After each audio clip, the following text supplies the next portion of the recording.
पापा के ऑफिस से निकलते ही मैंने राजलक्ष्मी को फोन लगाया। मेरी बहुत अच्छी दोस्त होने के साथ साथ वो एक बेहद शातिर हैकर भी है। अब रोने का वक्त नहीं था, अब था वक्त सच में कुछ करने का। राजलक्ष्मी, मुझे तुम्हारी मदद की जरूरत है। तुम इस वक्त कहाँ पर हो? तुम अभी मेरे पास आ जाओ। और हम इससे पहले मैं अपनी बात पूरी कर पाती, राजलक्ष्मी बीच में बोल पड़ी, अनिका, रोहित मारवा तुम्हें ढूंढ रहा है। रोहित मुझे ढूंढ रहा है, पर क्यों? अपनी उलझनों के बीच मैंने कभी भी रोहित तक दोबारा पहुंचना सही नहीं समझा। मेरी मुसीबतें मेरी हैं, उसे इन सब में घसीटना मुझे ठीक नहीं लगा। अनिका, तुम सुन रही हो? राजलक्ष्मी की आवाज ने मुझे यादों के भंवर से बाहर निकाला। अनिका, रोहित तुम्हारे ही होटल में है और वो... इससे पहले वो अपनी बात पूरी कर पाती, फोन बीच में ही कट गया। और जैसे ही मैंने सामने देखा तो सामने रोहित था। छोटे से बच्चे को गोद में उठाए किसी कमरे में जा रहा था। बच्चे की उम्र लगभग मेरी रिया जितनी होगी। उत्सुकता में मैंने पीछे जाना चाहा, पर रोहित ने बिना देखे धक से दरवाजा बंद कर दिया। सच कहूं तो दिल के किसी कोने में तीस सी होगी, पता नहीं क्यों। आखिर रोहित मेरा इंतजार करता भी क्यों?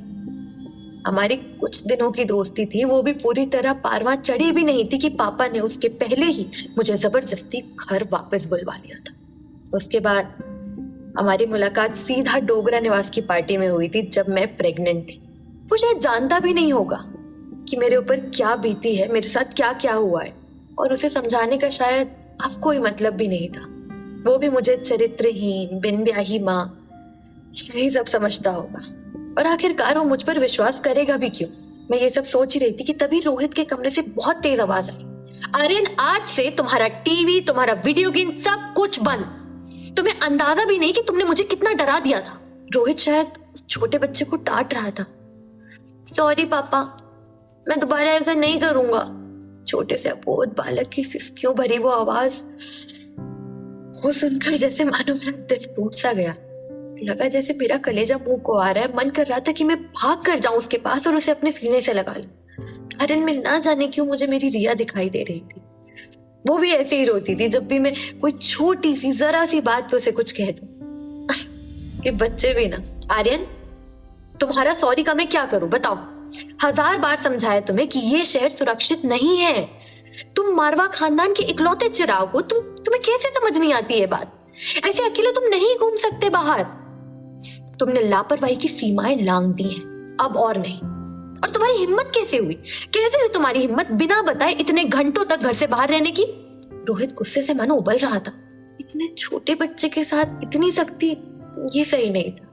हालांकि मैं रोहित की चिंता समझ सकती हूँ। जिस शहर में मेरे पापा जैसे लोग हों, तो वो कहाँ से सुरक्षित होगा? पापा, वो मेरी ट्यूशन टीचर, वो मुझे बात पूरी करने से पहले वो बच्चा फफक के रो पड़ा। क्या बोला बेटा ट्यूशन टीचर ने?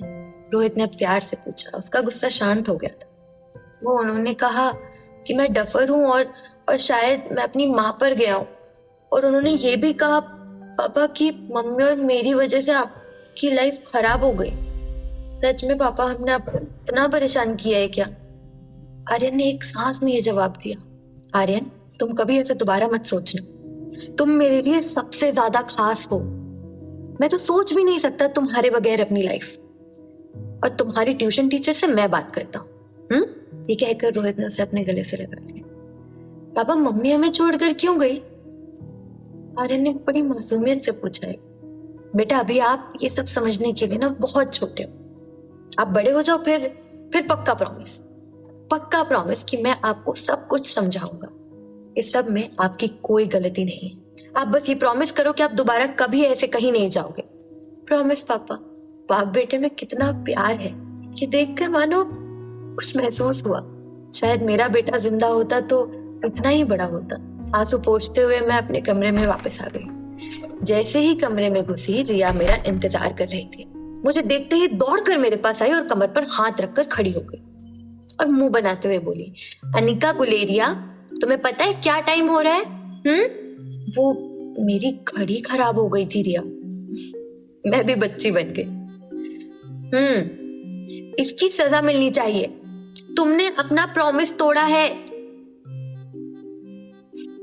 रिया ने नकली गुस्सा करना शुरू किया। कितनी प्यारी बच्ची है ये, एक रिया ही तो है जो मेरे अंधेरे जीवन में इकलौती रोशनी है। सजा तो बिल्कुल मिलनी चाहिए। मम्मा देर से आई और अपना प्रॉमिस भी तोड़ा, तो क्यों ना हम कल आइसक्रीम खाने जाएं? ये सजा सही रहेगी। मैंने भी रिया को उसी की भाषा में जवाब दिया। आइसक्रीम का नाम सुनते ही वो जो खुश हुई। मेरी रिया। फिर बस रात गिराई। रिया सो चुकी थी, मैं भी बिस्तर में लेटे लेटे ये सोच रही थी कि समय कितना जल्दी बदल जाता है, गुजर जाता है। कुछ हफ्तों पहले तक मुझे रोहित से कोई मतलब नहीं था, मैं लगभग उसे भूल भी चुकी थी।